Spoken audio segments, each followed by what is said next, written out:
A moment of silence at the Minnesota Timberwolves game last night in honor of 37-year-old VA nurse Alex Pretti. In the wake of his fatal shooting by Border Patrol agents Saturday, local and federal officials today are preparing to square off in court. I am deeply concerned about the preservation of evidence, which is why we went to court last night.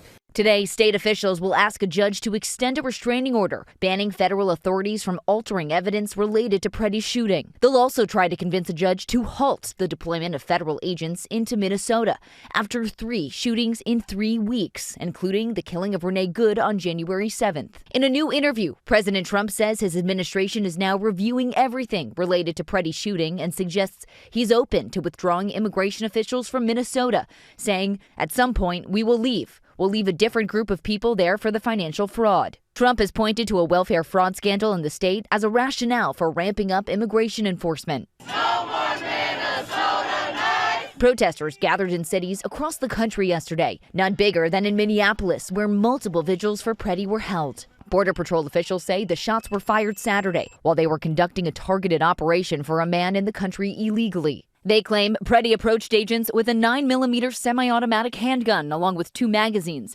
and said agents tried to disarm him, but he violently resisted.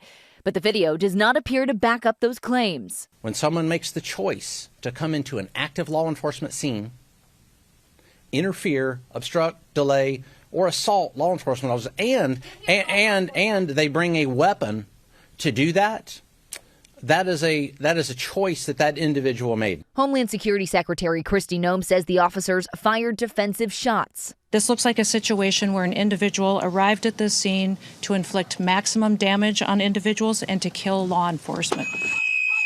Video from the scene shows Pretti trying to help a woman who had been surrounded by agents. He appears to be holding a phone before he's shoved by a federal officer, pepper sprayed and pulled into the street, which he appears to resist. 3 officers appear to grapple with Pretti. 1 agent appears to repeatedly hit him. Another appears to draw a handgun, while yet another agent can be seen removing a gun from Pretti's waistband. Graphic video then shows an officer firing several shots as Pretti falls to the ground.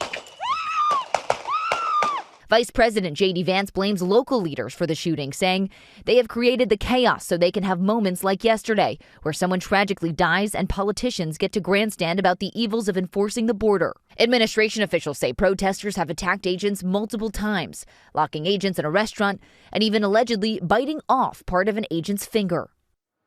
Local officials in Minnesota say, similar to the Renee Good shooting case, federal authorities have blocked them from accessing the scene of Pretti's shooting.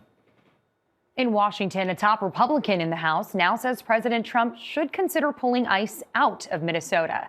ABC's Allison Kosick has new reaction from lawmakers. Overnight, more Republicans joining Democrats calling for an independent investigation into the shooting of Alex Pretti. Bill Cassidy is the first Senate Republican to call for a joint federal and state investigation, saying the credibility of ICE and DHS are at stake. Senate Democrats are now threatening to block a government funding bill, risking a potential government shutdown unless money for immigration and customs enforcement is taken out of the bill. We have a bill about funding them, giving them more money.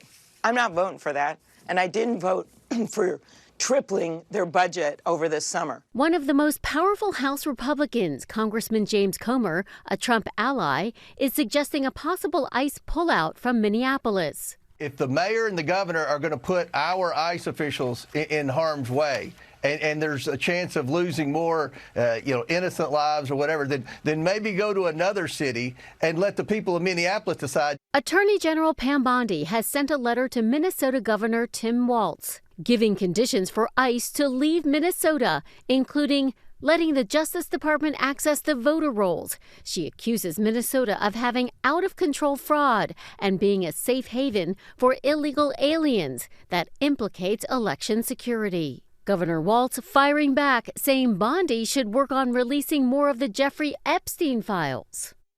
As for that fight over ICE funding, even if Democrats block that spending bill, ICE will still be well funded, thanks to $75 billion in existing funding from President Trump's One Big Beautiful Bill that passed last year.